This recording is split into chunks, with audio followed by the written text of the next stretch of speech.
दोस्तों आज का ये जो वीडियो है उन सभी स्टूडेंट्स के लिए काफी हेल्पफुल होने वाला है जो स्टूडेंट्स 10th या 12th कंप्लीट हो जाने के बाद आईटीआई करने का सोच रहे हैं या फिर आईटीआई में एडमिशन लेने का सोच रहे हैं। क्योंकि आज के इस वीडियो में मैं आपको आईटीआई एडमिशन प्रोसेस से रिलेटेड सभी जानकारी देने वाला हूं। जो भी इंफॉर्मेशन यहाँ पर, जो भी आपके मन में सवाल है, सब कुछ इस वीडियो को देखने के बाद आपके मन में जितने भी डाउट्स होंगे, जो भी आप जानना चाहते हैं आईटीआई प्रवेश संबंधित, सब कुछ यहाँ पर क्लियर हो जाएगा।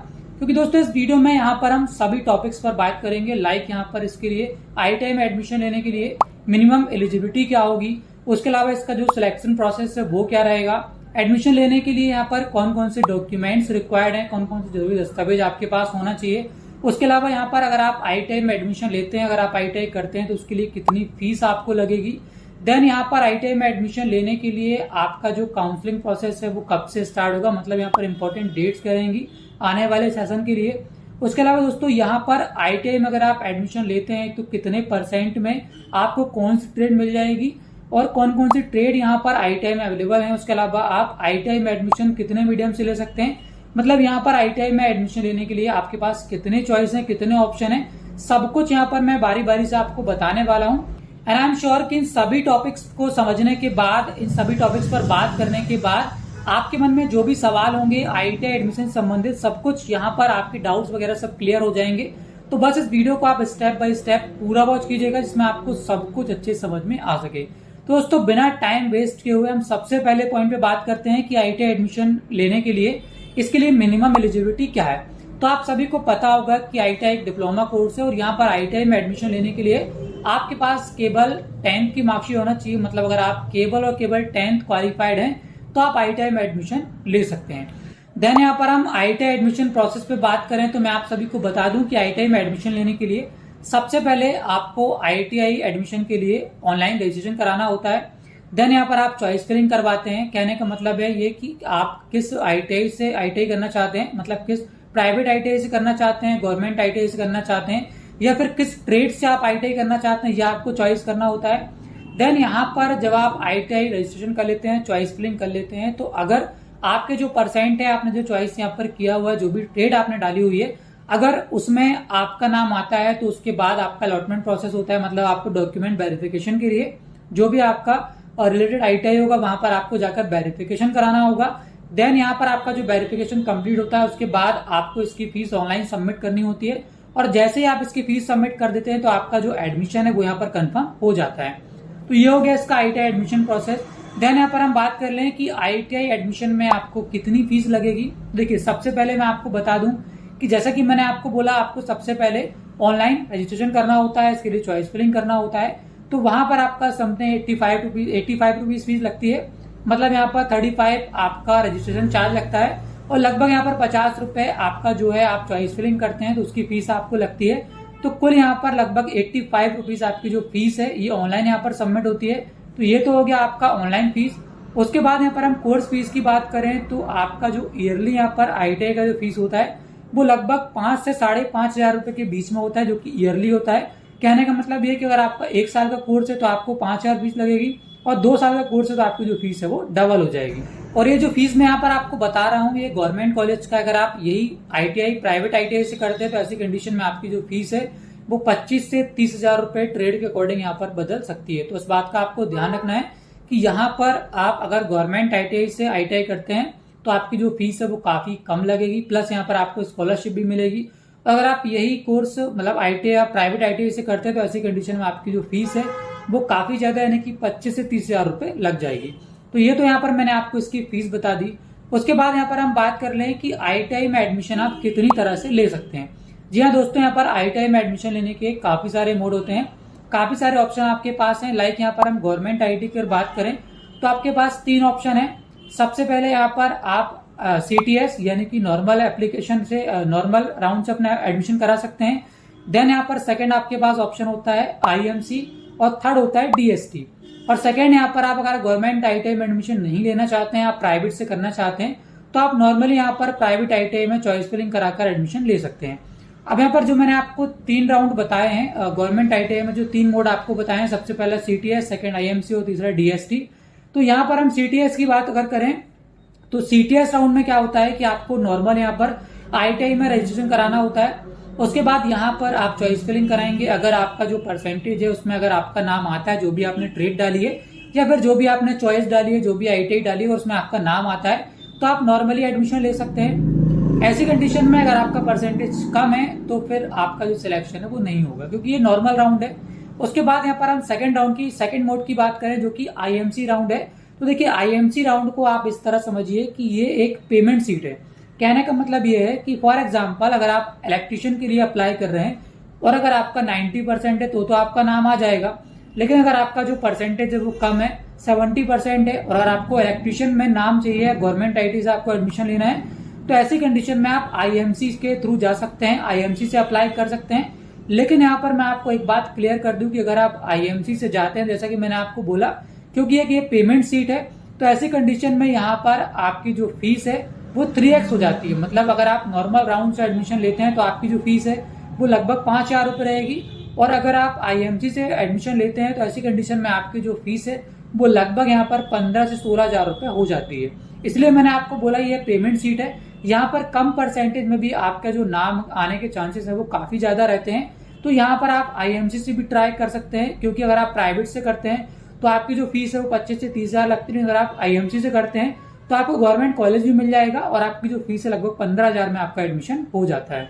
उसके बाद आता है हमारा तीसरा मोड, जो कि है DST। अब देखिए DST का मतलब है ड्यूअल सिस्टम ऑफ ट्रेनिंग। अब यहाँ पर जो कि मैंने आपको नॉर्मल राउंड में बताया था, नॉर्मल मोड में बताया था एडमिशन के लिए, प्रोसेस सारा वही रहेगा। यहाँ पर जो DST होता है उसमें आपका जो एडमिशन है वो पर्टिकुलर जो भी आपने चॉइस डाला हुआ है वहां पर आपका एडमिशन होता है। लेकिन इसका जो ट्रेनिंग होता है उसके लिए आपको अलग से किसी इंस्टीट्यूट में, किसी कारखाने में, किसी मिल में, वहां पर आपको ले जाया जाता है और आपकी जो ट्रेनिंग है वो इंस्टीट्यूट के बाहर कराई जाती है। इसलिए इसको ड्यूअल सिस्टम ऑफ ट्रेनिंग बोला जाता है। यहाँ पर भी मैं आपको बता दूं कि आपकी जो फीस है वो सेम यहाँ पर जो नॉर्मल राउंड में रहती है, लगभग 5,000 वही रहती है। लेकिन यहाँ पर DST के माध्यम से अगर आप चॉइस फिलिंग करते हैं तो ऐसी कंडीशन में आपका जो नाम है वो जल्दी आने के चांसेस हैं। मतलब कम परसेंटेज में भी आपका DST मोड में नाम जल्दी आ जाता है। तो दोस्तों यहाँ पर गवर्नमेंट कॉलेज में एडमिशन लेने के लिए 3 मोड है, जो कि मैंने आपको बताया, CTS, IMC और DST। अब यहाँ पर यह आपके ऊपर है कि आपका परसेंटेज कितना है और आप किस मोड में एडमिशन लेते हैं। बस यहाँ पर मैं एक बात आपको हाईलाइट कर दूं कि अगर आप इन तीनों राउंड में चॉइस फिलिंग कराना चाहते हैं तो आपको अलग अलग चॉइस करना होगा। मतलब अगर आप नॉर्मल राउंड में एडमिशन लेना चाहते हैं तो आपको नॉर्मल के लिए अलग से चॉइस कराना होगा। अगर आप IMC में एडमिशन लेना चाहते हैं तो आपको IMC के लिए अलग से चॉइस कराना होगा, और अगर आप DST के लिए एडमिशन लेना चाहते हैं तो आपको DST के लिए अलग से चॉइस कराना होगा। आपका जो रजिस्ट्रेशन रहेगा वो एक ही रहेगा, लेकिन आपकी जो चॉइस फिलिंग रहेगी वो तीनों अलग अलग रहेंगी, और तीनों की फीस भी आपको चॉइस फिलिंग की अलग अलग लगेगी। तो आपके पास तीनों ऑप्शन है। अब आप परसेंटेज अपने देख लीजिए कितने आपके परसेंटेज है, उसके अकॉर्डिंग यहाँ पर आप चॉइस फिलिंग करा सकते हैं। तो ये तो मैंने आपको बता दिया IITI में कितने मोड है एडमिशन के लिए।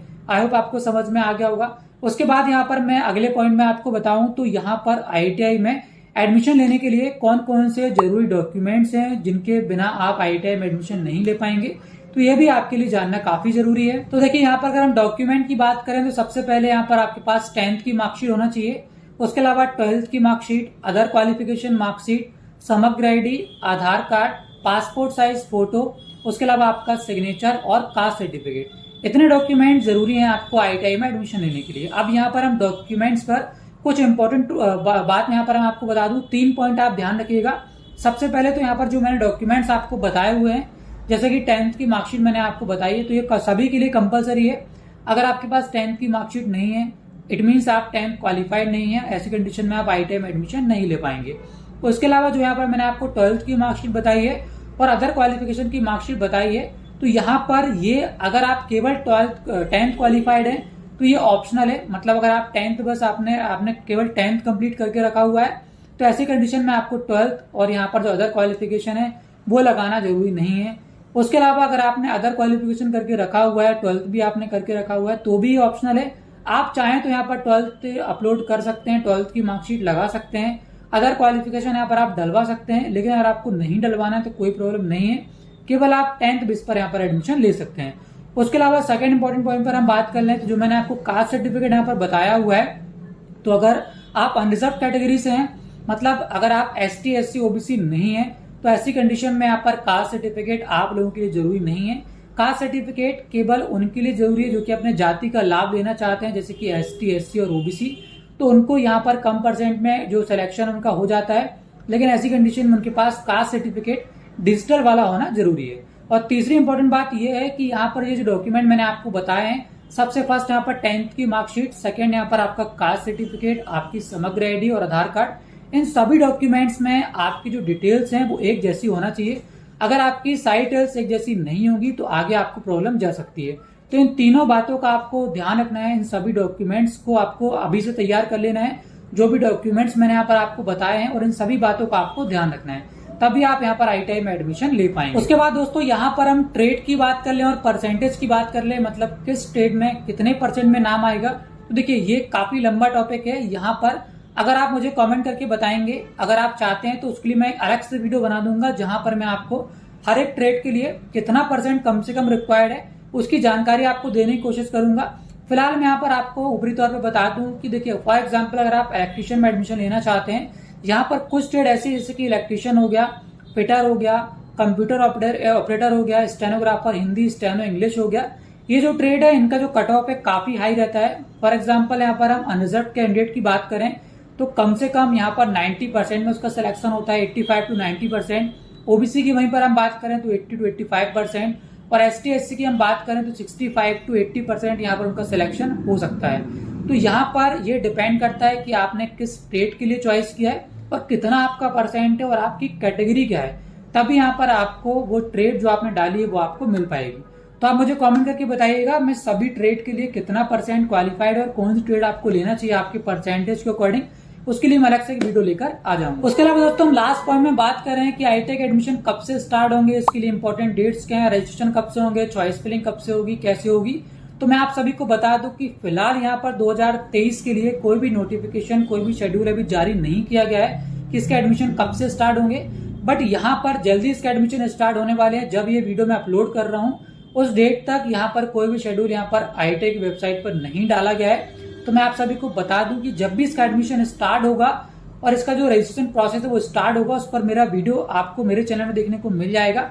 बस उसके लिए आपको चैनल को सब्सक्राइब करके रखना होगा और बेल आइकन को प्रेस करके रखना होगा, जिससे जैसे ही कोई भी आगे की इन्फॉर्मेशन को वीडियो में लेकर आता हूं तो आपको सबसे पहले उसकी जानकारी मिल सके।